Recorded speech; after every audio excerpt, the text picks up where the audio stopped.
Greetings. In today's lesson, I want us to look at counting large numbers.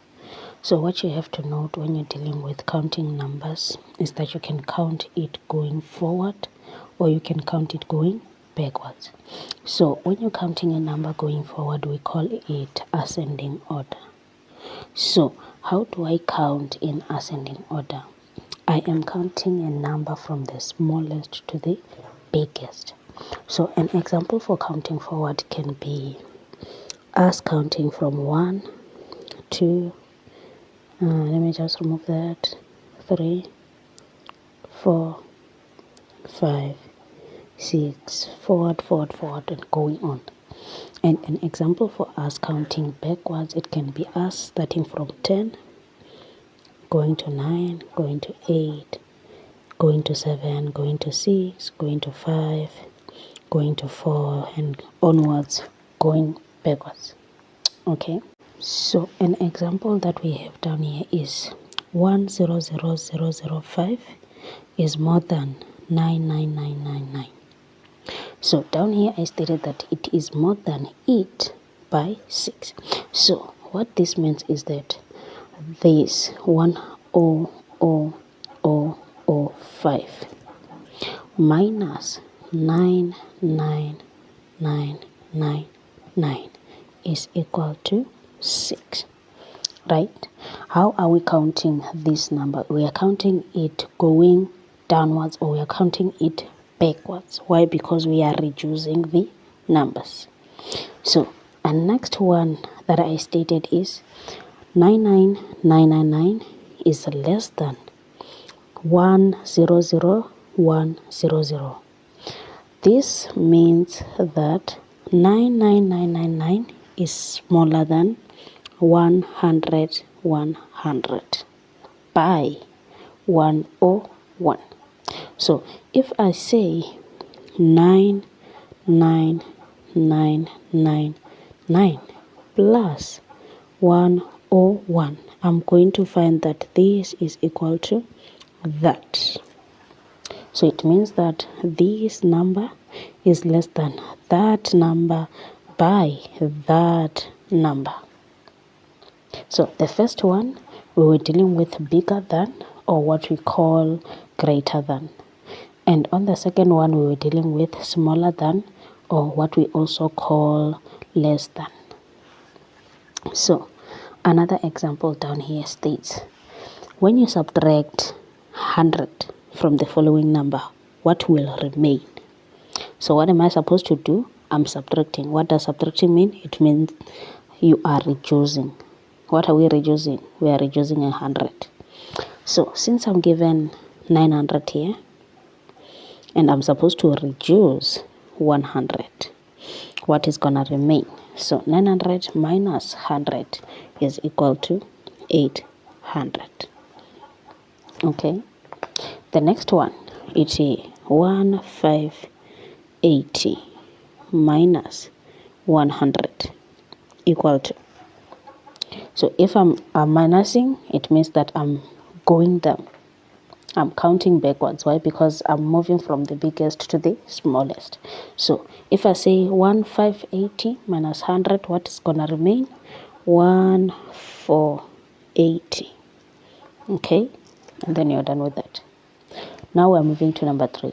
It says 10500. So it's 10500 minus 100. What's gonna remain? It's going to be a 10400. And then you're done. So that's number 1, number 2, number 3.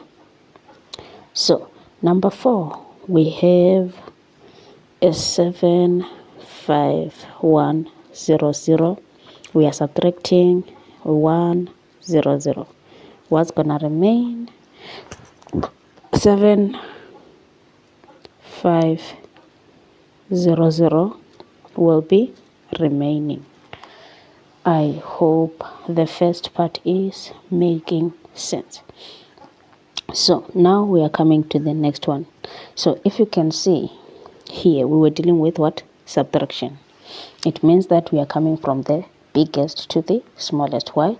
Because we firstly had 900, we had to subtract 100, and then we remained with 800.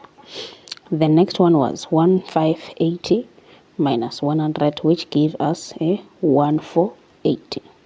The next one we had 10500 minus 100, which gave us a 10400. The last one we had 100 minus 100, which lastly gave us a 7500. So I hope that made sense. So let's jump to the next one. So the next one says, answer the following. What number is 5 more than 900? So remember, when you're dealing with more than, you are going what? You're counting forward. What is counting forward? You are counting from the smallest to the biggest. So if we say what is 5 more than 900, it means that we're going to say 900 plus 5, which is going to give us a 905. That's number 1. Number 2, it says, which number is 8 less than 10,500? Less than, we are reducing now. So we're going to say 10,500 minus an 8, which is going to give us a 10, 4, let me see, 9, 2. Okay, so that's number 2. Number 3 says, which number is 200 more than 75,100? So remember, more than, we are counting forward, less than, counting backwards. So number 3, we're going to have 5100 plus 200, which is going to give us a 75300. And then you are done with it. So let me clear this number 1 so that we can look at number 4. So number 4 says, which number is 10,000 less than 670,000? So what are we going to do? Less than, we are going to reduce. What is to reduce? You subtract. So you're going to have 670,000 minus a 10,000. So the answer here is going to be, let me see, is 66000, and you are done. So what you have to remember about this is that there's what we call more than or greater than. We also have what we call less than or smaller than. I hope this made sense.